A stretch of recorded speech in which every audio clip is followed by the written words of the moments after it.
Hello, how is everyone today? Hopefully, you guys are doing amazing. The beautiful ice is icy. I haven't thought about what I wanted to talk about at this point in the juncture. Uh, actually, I know what I will talk about. So sometimes we may come to a certain level of awareness, possibly an elevated level of consciousness, and it is easy to slip back into um, egotistical thinking and behavior. So we must ensure that we prevent that as much as possible, because the thing about the level of consciousness, one of the most important things that I had essentially realized is that I had been bigoted in many ways, especially in watching some of the horrible images that had occurred with police misconduct and misconduct by members of our government, whether local, state, federal, whatever the case may be. So, or it could be any. So essentially, what a bigot, the definition is, if somebody has a position of power, whether they be a manager, a police officer, a principal, whomever, and automatically we side with the individual with the power, because we're really in many ways socially conditioned to side with that individual. However, we have to be honest with ourselves and understand that just because an individual has power does not make them less likely to abuse. It makes them far more likely to abuse.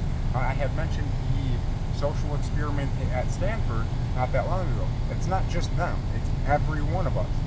Any one of us given authority over another individual is bound to become corrupt in that authority. And corruption does not mean that you have some island in wherever. It means that you have done something that goes against your nature as a human being, or you advise somebody to do something. So any single thing that we have done that we know was wrong, immoral, or unethical is corruption. But we all are subject to corruption. And once we're able to understand that we are corrupt, we're a fundamentally flawed species. That's the beauty of the human experiment, to be able to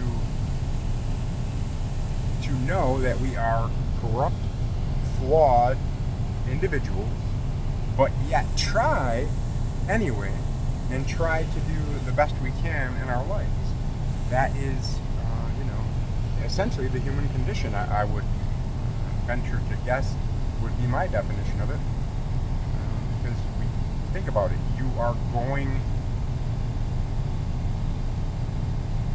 and you're not really going against your nature. The funny thing is, we're not. I believe it's more so we have something inside of us that wants us to believe that it is us, our ego, that wants things. It desires to have certain outcomes and stuff and money and attention and friends and everything else.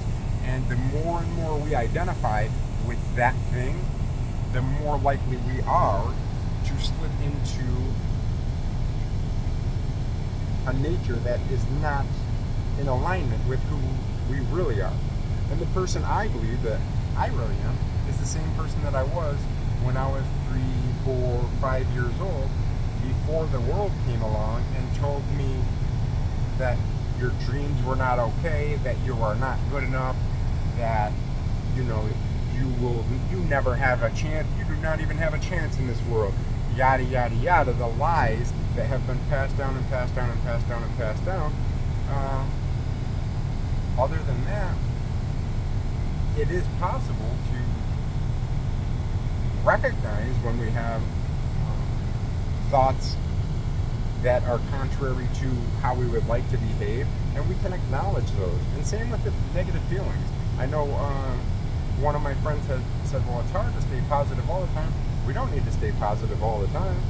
we can own the negative, that this is what, how you kind of get through that stuff is owning the negative, owning the awful, the evil, the loving, every single thing. We all have the capability for all of them.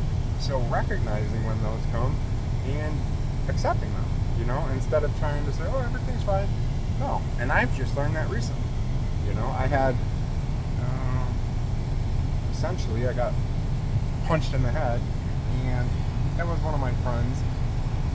And for a couple days, I wanted to, hurt him, and I just didn't go around him, and I kind of just told him, I'm not ready to go around you. And I still have some people that I love that I feel have harmed me or my son or my family, and I am not ready to go around or speak to them yet. It doesn't mean I don't love them. It just means that I need a boundary. I let you into my life, and you have betrayed my trust. So therefore, if I decide to let you back in at some point, I will make that decision, and that's perfectly fine. I do not have to be guilty or shameful about that. I understand that some may very much want or need to speak with somebody. I wish it could be me, but unfortunately, at this point, we've kind of made our decisions, and there's not much I can do in that regard. But other than that, so yeah, boundaries are completely acceptable. We are not bound to anybody, not our parents, not our cousins, not our brothers, not our sisters, not our friends. Nobody has the right to a space in our life. If they are not bringing positivity, if they are bringing toxicity into our lives, they are not welcome in mine. I no longer accept the toxic lies that I have come accustomed to believing. I know that they are untrue. So this was a decent little discussion, and I will talk to you guys later. Hopefully you have a great day. I'm going to go hunt me some rabbits, or whatever, the Elmer Fudd hat. Bunnies. Oh yeah, bunny rabbits. Yeah, it was.